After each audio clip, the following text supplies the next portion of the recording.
Hello everyone, welcome to my channel. তোমরা যারা UGC net বা ডাব্লিউবি সেট এক্সাম দেবে তাদের জন্য ভিডিওটি খুবই গুরুত্বপূর্ণ। তো আজকে আমরা হায়ার এডুকেশন সিস্টেম মানে লাস্ট ইউনিট রিভিশন করব। তো দিস ইজ অ্যাবাউট মি। চলুন ভিডিওটি শুরু করা যাক। তো হায়ার এডুকেশনের প্রথম দেখে নেব আমরা ইম্পর্টেন্ট টপিক কি, এনসিয়েন্ট এডুকেশন স্টেজেস। তো প্রথমে আমরা দেখব তক্ষশিলা বা তাকশিলা। তাকশিলা কিন্তু ফার্স্ট ইউনিভার্সিটি। তারপর এটার টাইম পিরিয়ড ছিল কি 7th সেঞ্চুরি। এখানে মোস্ট মানে গ্রেটেস্ট মহান একজন ট্রাভেলার ছিলেন বাইরে থেকে কি হিউয়েন সাং। তারপর এখানে পড়াশোনা করার বয়স কত অবধি ছিল, শুরু 16 ইয়ার্স। তারপর মেডিকেল স্টাডিজের জন্য এটা কি ফেমাস ছিল। আর এখানকার কিছু স্কলারের নাম পানিনি এবং কৈটিল্য। নালন্দা, দেখো নালন্দা ইউনিভার্সিটি এটা লোকেটেড ছিল কোথায়, রাজগিরা বিহারে। তারপর কি মহায়ানা নামে পরিচিত। তারপর এটা কি বলা হয় কি বুদ্ধিস্ট সেন্টার অফ লার্নিং। আর এটা কিন্তু first great university in recorded in history.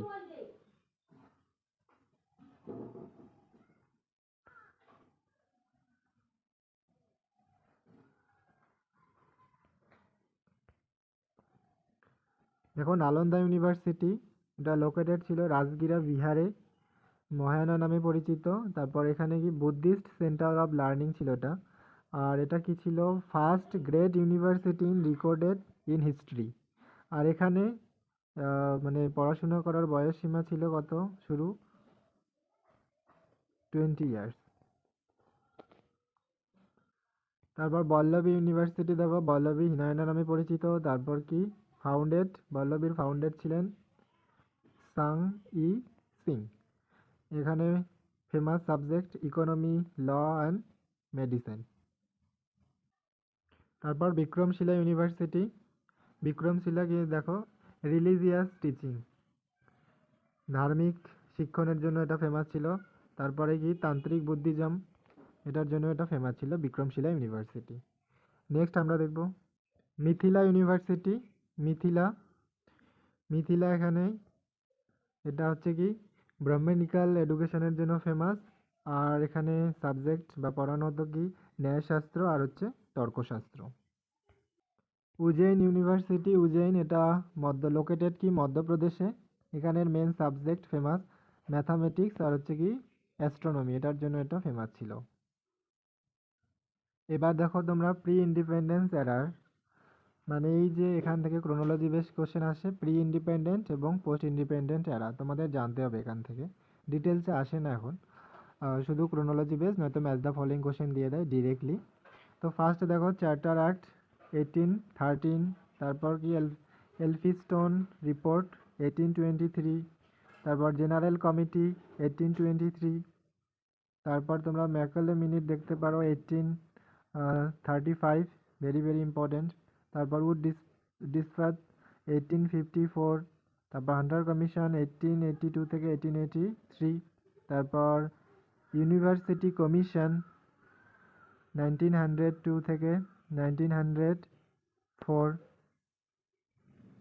তারপর national council of education 1905। Resolution education policy 1913। তারপর Sadler university commission 1917। Hartog committee 1929। Sapru committee 1934। তারপর কি Abbott Wood report 1937। Wardha committee 1937। তারপরে ডক্টর জাকির হোসেন কমিটি 1937। তারপর সার্জেন্ট প্ল্যান অফ এডুকেশন 1944। আমরা post independence in India বা post independence error কিছু দেখব কমিটি এবং কমিশন। তো প্রথমেই হচ্ছে কি রাধাকৃষ্ণন কমিশন, যার আর একটা নাম রয়েছে ইউনিভার্সিটি এডুকেশন কমিশন। এটা এসেছে কত সালে, 1948 থেকে 1949। তারপরে মুদালিয়ার কমিশন, মুদালিয়ার কমিশনের আর একটা নাম হচ্ছে কি সেকেন্ডারি এডুকেশন কমিশন। এটা এসেছে 1952 থেকে 1953। তারপর দেখো তোমরা কমিটি অফ ইমোশনাল ইন্টেলিজেন্স 1961। তারপর কুঠারি কমিশন 1964 থেকে 1966। তারপর দেখো ন্যাশনাল এডুকেশন পলিসি, প্রথম পলিসি এসেছে কি 1968-এ। তারপরে তোমাদের হচ্ছে সেকেন্ড পলিসি এসেছে রাজীব গান্ধী গভর্নমেন্টের সময় 1986। তারপর প্ল্যান অফ অ্যাকশন 1992। তারপর এখানে দেখো ইয়েশফেল কমিটি 2009, খুবই ইম্পর্টেন্ট। লাস্টে হচ্ছে বর্তমান রিসেন্ট যে এনইপি 2020।